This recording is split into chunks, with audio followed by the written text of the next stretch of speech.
সুপ্রিয় দর্শক, এই মুহূর্তের সবথেকে বড় খবর। দর্শক, এবার হাইকোর্টে বড়সড় ধাক্কা খেল কলকাতার পুলিশ কমিশনার বিনীত গোয়েল। এবার বিনীত গোয়েলের আর্জি একেবারে সরাসরি খারিজ করে দিলেন কলকাতা হাইকোর্টের বিচারপতিরা। এক কথায় কলকাতা হাইকোর্টে এবার মহাবিপদে কলকাতার পুলিশ কমিশনার বিনীত গোয়েল। দর্শক, আপনারা জানেন আরজিকর কাণ্ডে মহিলা চিকিৎসকের মৃত্যুর ঘটনায় যখন রাজ্য রাজনীতি একেবারে তোলপাড়, সমাজের সমস্ত শুভবুদ্ধি সম্পূর্ণ মানুষ রাস্তায় নেমে প্রতিবাদ করছিল, তখন রাজ্য পুলিশের বিরুদ্ধে একেবারে একাধিক গুরুতর অভিযোগ উঠে গিয়েছিল। তথ্য প্রমাণ লোপাটের অভিযোগ উঠে গিয়েছিল কলকাতার পুলিশ কমিশনার বিনীত গোয়েলের বিরুদ্ধে। শুধু তাই নয়, আরজিকর কাণ্ডে ধৃত মূল অভিযুক্ত সিভিক ভলেন্টিয়ার সঞ্জয় রায়ও বিনীত গোয়েলকে নিয়ে মুখ খুলেছে একাধিকবার। বিনীত গোয়েল সবটা জানে, তিনিই তাকে চুপ থাকতে বলেছে, এমনই কিন্তু একাধিকবার দাবি করেছিল আরজিকরের ধৃত মূল অভিযুক্ত সিভিক ভলেন্টিয়ার সঞ্জয় রায়। এর পরপরই জুনিয়র চিকিৎসকরা বিনীত গোয়েলের পদত্যাগের দাবিতে আমরণ অনশন করেছিল। শেষ পর্যন্ত বিনীত গোয়েল জুনিয়র ডাক্তারদের চাপে পড়ে পদত্যাগ করতে বাধ্য হয়। এই আবহে বিনীত গোয়েলের নামে একটি মামলা হয়েছিল কলকাতা হাইকোর্টে, কারণ বিনীত গোয়েল সুপ্রিম কোর্টের নির্দেশকে অমান্য করেছে, সুপ্রিম কোর্টের নির্দেশকে অবমাননা করেছে, এমনই কিন্তু অভিযোগ উঠে গিয়েছিল বিনীত গোয়েলের বিরুদ্ধে। কারণ তিনি একজন এত বড় আধিকারিক হয়েও বারবার নির্যাতিতার নাম নিয়েছেন, এটাই ছিল বিনীত গোয়েলের অপরাধ। এখানেই তিনি সুপ্রিম কোর্টের নির্দেশকে অমান্য করেছেন। তাহলে কেন কলকাতার প্রাক্তন পুলিশ কমিশনার বিনীত গোয়েল গ্রেপ্তার হবেন না? কেন বিনীত গোয়েলের নামে এফআইআর হবে না? এই রকম কিন্তু একাধিক অভিযোগ উঠে গিয়েছিল বিনীত গোয়েলের বিরুদ্ধে। তার পরপরই সেই মামলা গড়ায় কলকাতা হাইকোর্ট পর্যন্ত। আর আজ এই বিনীত গোয়েলের মামলায় একেবারে চরম পদক্ষেপ কলকাতা হাইকোর্টের বিচারপতি রাজাশেখর মান্থার। ঠিক কি জানিয়েছে কলকাতা হাইকোর্ট, শুনুন। আরজিকর কাণ্ডের নির্যাতিতা ডাক্তারি ছাত্রীর নাম প্রকাশ্যে আনার অভিযোগে কলকাতার পুলিশের প্রাক্তন পুলিশ কমিশনার বিনীত গোয়েলের বিরুদ্ধে আগেই কলকাতা হাইকোর্টে দায়ের হয়েছিল জনস্বার্থ মামলা। এই মামলায় সব পক্ষের থেকে হলফনামা তলব করল কলকাতা হাইকোর্ট। মঙ্গলবার এই নির্দেশ দিয়েছেন বিচারপতি রাজাশেখর মান্থা এবং বিচারপতি অজয় কুমার গুপ্তের ডিভিশন বেঞ্চ। মামলার গ্রহণযোগ্যতা নিয়ে প্রশ্ন তুলে এদিন আদালতে পিটিশন জমা দেওয়ার আর্জি জানান প্রাক্তন পুলিশ কমিশনার বিনীত গোয়েলের আইনজীবী।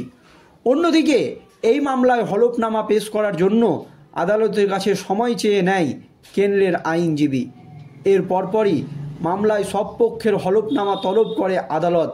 মামলার পরবর্তী শুনানি হবে আগামী 24শে জুন। আরজিকরের নির্যাতিতা ডাক্তারি ছাত্রীর নাম প্রকাশ্যে আনার অভিযোগে কলকাতার পুলিশ এর প্রাক্তন পুলিশ কমিশনার বিনীত গোয়েলের বিরুদ্ধে আগেই মামলা দায়েরের অনুমতি চেয়েছিল আইনজীবী অনামিকা পাণ্ডে। আদালতে তার প্রশ্ন ছিল, পুলিশের উচ্চ পদস্থ অফিসার হয়েও বা উচ্চ পদেও থেকেও কিভাবে তিনি সুপ্রিম কোর্টের নির্দেশকে অমান্য করতে পারে?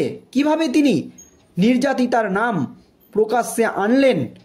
এই প্রশ্নই কিন্তু তুলে দেন অনামিকা পাণ্ডে নামে ওই আইনজীবী।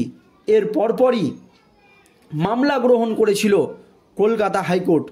তবে এই মামলায় বিনীত গোয়েলের দাবি যে তার বিরুদ্ধে যে অভিযোগ উঠছে সেটা সম্পূর্ণ ভিত্তিহীন।